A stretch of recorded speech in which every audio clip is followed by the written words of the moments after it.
Income tax के विद्यार्थियों, अपना चैप्टर चल रहा है carry forward and set of losses. उसमें आपने एक बड़ा प्रश्न कर लिया और कुछ थ्योरेटिकल पोर्शन देखा। उसके बाद में आज अपन एक अन्य प्रश्न जो परीक्षा में सुखाड़े यूनिवर्सिटी में 2007 में आया, जो पटेल चौधरी वाली बुक में एक उदाहरण के रूप में दे रखा है, पेज ऑन 644 के ऊपर, उसको अपन हल करते हैं और उसके बाद में कुछ थ्योरेटिकल पोर्शन पर चर्चा करेंगे। तो ये अपना आज का काम का क्षेत्र रहेगा। शुरुआत करते हैं अपन इस प्रश्न से। जो प्रश्न यहाँ आपको स्क्रीन पर दिख रहा होगा, रहीम ने गत वर्ष 19-20 के लिए अपने आय का निम्न विवरण प्रस्तुत किया है। पहला पॉइंट दिया हुआ है, किराए पर उठाए गए मकान ए की आय। ए मकान किराए पर उठाया हुआ, उसकी income from a house property 10,000। किराए पर उठाया गया बी मकान से हानि, लॉस फ्रॉम बी हाउस 2,35,000।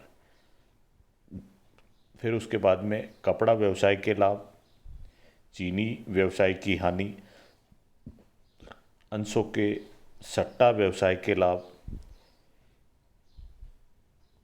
चांदी के सट्टा व्यवसाय की हानि, ज्वेलरी के विक्रय से दीर्घकालीन पूंजी लाभ, अंशों के विक्रय से अल्पकालीन पूंजी हानि, जयपुर में घुड़दौड़ से आय। जो शकल दे रखी है और शकल ही अपने प्रश्न में शामिल करते हैं, अगर शुद्ध होती तो शकल बनाते। फिर ताशों के खेल से आय, लॉटरी से इनाम, और ये भी शकल ग्रॉस राशि दे रखी है।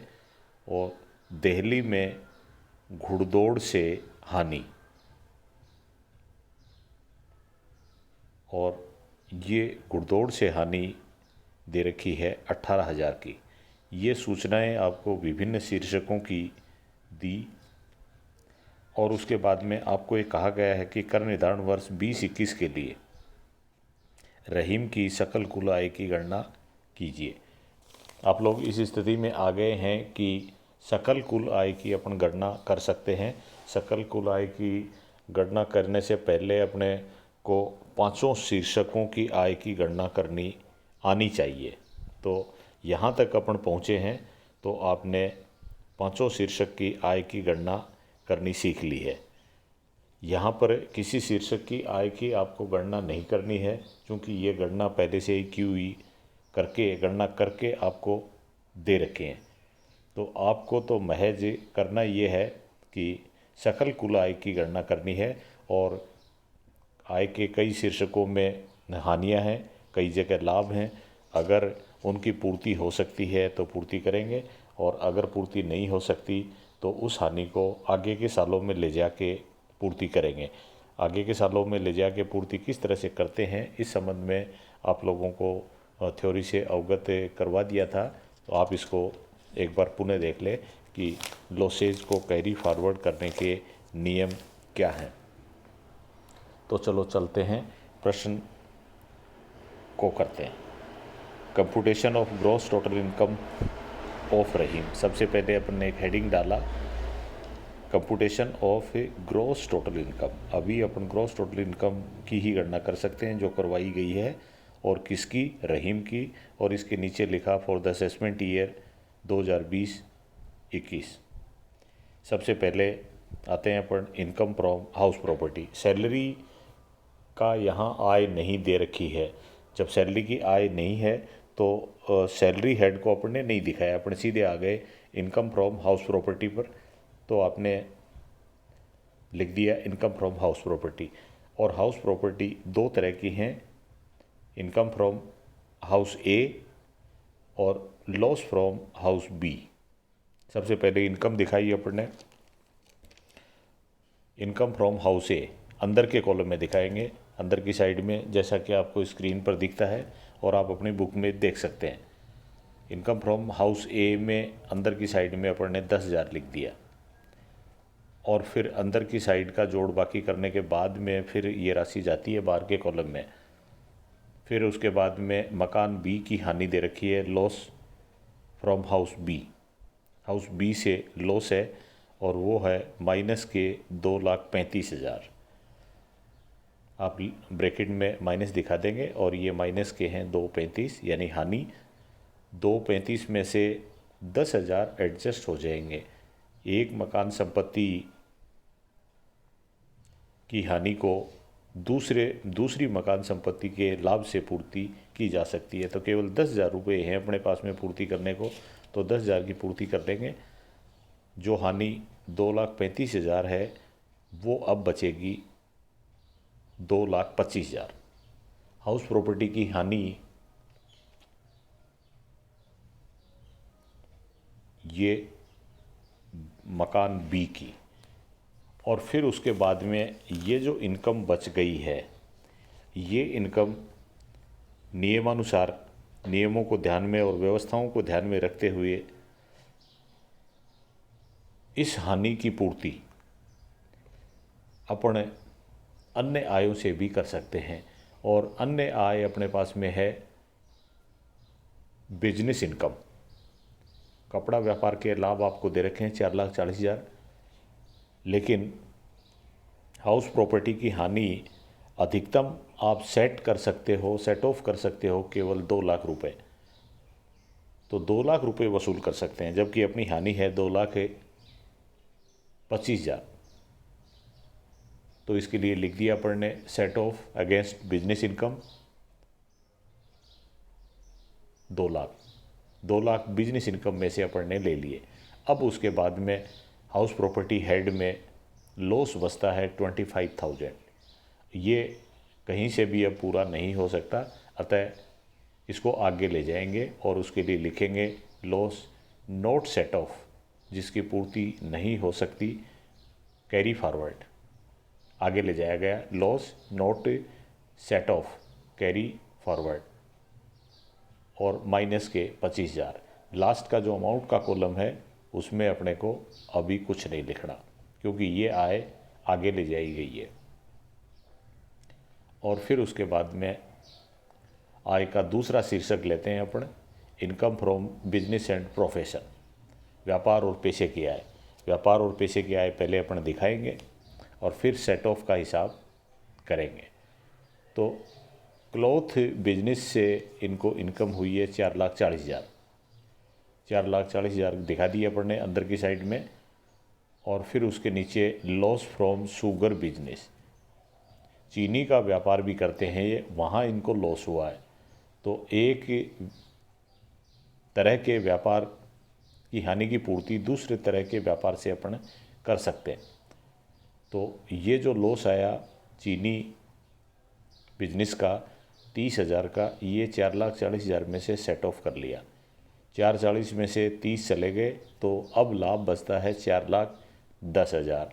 लेकिन अपने को पता है कि 2,00,000 रुपये अपन हाउस प्रॉपर्टी लॉस के भी सेट ऑफ कर चुके हैं। वो भी यहाँ दिखा देंगे ताकि ये पता लग जाए कि अब व्यापार और पैसे में लाभ कितना है। तो नीचे लिख दिया अपन ने house property loss set of. House property का लॉस है उसकी पूर्ति कर ली 2,00,000 की। तो कुल अपने पास में बचे थे 4,10,000, 2,00,000 की पूर्ति हो गई। अब राशि बचती है 2,10,000। ये 2,10,000 रुपये है वो आ गई व्यापार से आय। और फिर उसके बाद में सट्टे के व्यापार को अलग से दिखा रहे हैं अपन, क्योंकि अन्य व्यापारों से उसको अलग किया जाता है। तो इसके नीचे अपन अब दिखाने जा रहे हैं प्रॉफिट फ्रॉम शेयर स्पेकुलेशन। अंशों का सट्टा किया, उससे लाभ मिला 50,000 का। और इधर इन्होंने चांदी का सट्टा व्यापार किया, उससे इनको हानि हो रही है, वो है लॉस फ्रॉम सिल्वर स्पेकुलेशन। सट्टे के व्यापार के लाभ हैं वो सट्टे के व्यापार की हानियाँ उससे पूरी की जा सकती हैं।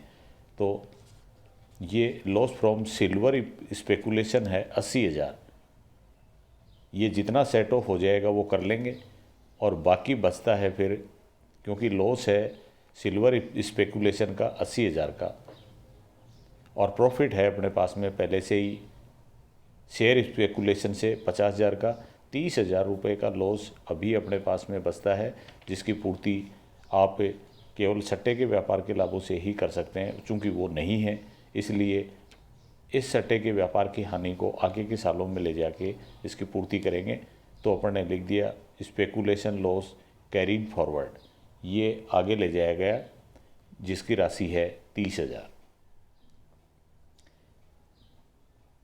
ये आपके व्यापार और पैसा के हेडिंग के अंतर्गत जो आय थी उसके संबंध में अपन ने अपना पूरा काम कर दिया है।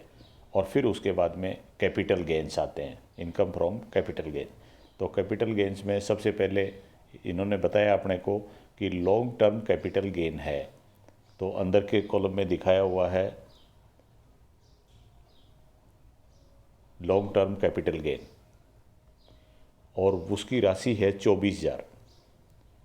और फिर उसके बाद में इसके जस्ट नीचे दिखाया हुआ है short term capital loss. Capital loss है 48,000 का, जबकि कैपिटल गेन लॉन्ग टर्म का है 24,000 का। लॉन्ग टर्म में से शॉर्ट टर्म कैपिटल गेन को सेट ऑफ कर सकते हैं, तो ये सेट ऑफ कर लिए अपन ने। लॉन्ग टर्म कैपिटल गेन के 24,000 थे, ये सेट ऑफ हो गए 48,000 में से। तो बाकी राशि बचती है अब जो सेट ऑफ नहीं हुए वो 24,000, और ये है short term capital loss. Short term capital loss को आप आगे ले जा सकते हैं, तो आगे ले जाएंगे। Short term capital loss carried forward 24,000 रुपये आगे चले गए। कैपिटल गेन्स के बाद में अब लास्ट का शीर्षक आता है इनकम फ्रॉम अदर सोर्सेज, अन्य साधनों से आय। उसको दिखाना शुरू करेंगे अपन। वो है सबसे पहले इनकम फ्रॉम हॉर्स रेस, घुड़दौड़ से इनको आय हुई 25,000। जयपुर में घुड़दौड़ से आए 25,000। और फिर उसके बाद में दिखा रहे हैं इनकम फ्रॉम कार्ड गेम्स, ताश के खेलों से भी इनको आय हुई 8,000 की। और फिर उसके बाद में अन्य साधनों में तीसरी आय होती है इनको इनकम फ्रॉम लॉटरी। ये भी सकल राशि दे रखी है, ग्रॉस है, इसलिए अपन ने पूरी राशि को शामिल कर लिया, इसको ग्रॉस बनाने की आवश्यकता नहीं है। Winning from lottery 50,000। तो ये 3 तरह की आय हो गई इनकम फ्रॉम अदर सोर्सेज में, हॉर्स रेस की, कार्ड गेम्स की और लॉटरी की। इनको तीनों को जोड़ते हैं तो 83,000। और उसके बाद में नीचे फिर जोड़ लगा देंगे ग्रॉस टोटल इनकम।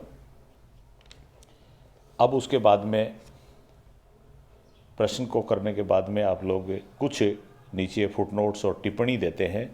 तो पहली टिप्पणी जो स्वाभाविक है प्रश्न में दे रखी है, अपन स्पष्ट करेंगे कि दिल्ली में घुड़दौड़ से हानि हुई इनको 18,000।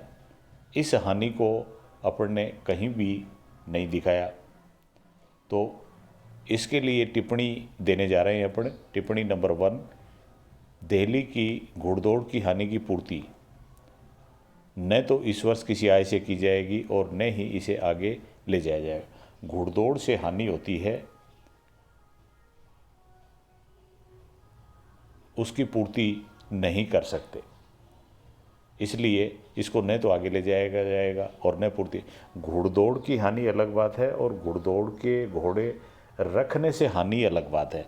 तो दोनों में आप लोग अंतर समझेंगे। घोड़ों को रखने के व्यापार से संबंधित अगर कोई हानि होती है तो वो घोड़ों को रखने से संबंधित जो लाभ हुआ उसमें से पूर्ति कर सकते हैं, लेकिन ये तो केवल घुड़दौड़ की हानि है जिसकी पूर्ति नहीं की जा सकती। ये पहला अपन ने 1 नंबर की टिप्पणी इसमें दे दी है। नंबर 2 पर सट्टे के व्यापार की हानि केवल सट्टे के व्यापार के लाभों से पूरी हो सकती है। एक ये आपको ध्यान रखना है, सट्टे के व्यापार की हानि केवल सट्टे के व्यापार के लाभों से पूरी की जा सकती है तथा अल्पकालीन पूंजी हानियाँ, अल्पकालीन जो पूंजी हानि है वो केवल पूंजी लाभों से ही पूरा कर सकते हैं, इसलिए वो पूरी नहीं हुई, आगे ले जाएंगे और इसे अगले 8 वर्षों तक आगे ले जाके पूरा किया जा सकता है। ये आपने सेकंड नंबर टिप्पणी दे दी। तीसरी एक टिप्पणी और उचित बनती है, मकान संपत्ति से आय शीर्षक में हानि वैसे तो है 2,25,000, परंतु अब अधिकतम 2 लाख रुपए तक ही किसी अन्य शीर्षक की आय से पूरी कर सकते हैं। मकान संपत्ति में अगर हानि होती है तो अन्य शीर्षक से पूर्ति करेंगे तो अधिकतम 2 लाख तक ही पूर्ति कर सकते हैं।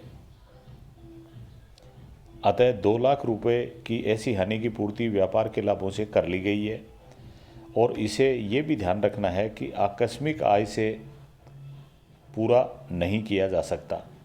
आकस्मिक जो आय है अपनी, कार्ड गेम्स है, हॉर्स रेस है, लॉटरी इनकम है, इनसे इसकी पूर्ति नहीं की जा सकती। किसकी पूर्ति? मकान संपत्ति की हानि की पूर्ति। तो इस तरह से ये प्रश्न अपन ने किया टिप्पणियों सहित। आप ये ध्यान रखेंगे कि परीक्षा में प्रश्न करने के बाद में जो उचित लगता हो उसकी आप टिप्पणी अवश्य दें।